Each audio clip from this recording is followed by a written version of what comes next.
الإعلامي محمد سراج.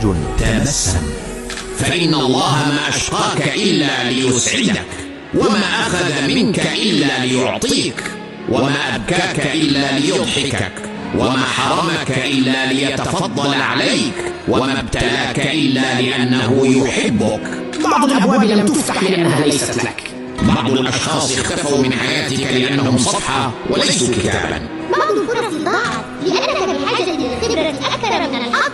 جميلة هي القلوب التي تعيش على أمل أن كل شيء سيكون بخير. كل الأمور المقسومة لنا خير حتى وإن كانت وجعا. لا تحزن على شيء فقدته، فربما لو ملكته لكان الحزن أكبر. الخيرة فيما اختار الله تعالى لك، ولتعلم بأن الله سيعوضك لأنك رضيت في وقت لم يكن فيه الرضا عليك سهلا. كلما زاد حبك لشخص كلما زاد انفعالك عليه بسبب أشياء تافهة. ردة فعلك هذه ليست سلوكا عدواني، لكنه تعبير عن اهتمامك به وقلقك عليه. فالإنسان كلما وصل لمراحل حب وتعلق في إنسان معين يزيد انفعاله. لو كان هنالك شخص بهذه المواصفات موجود في حياتك، تأكد بأنه قد وصل معك لمراحل حب عظيمة جدا.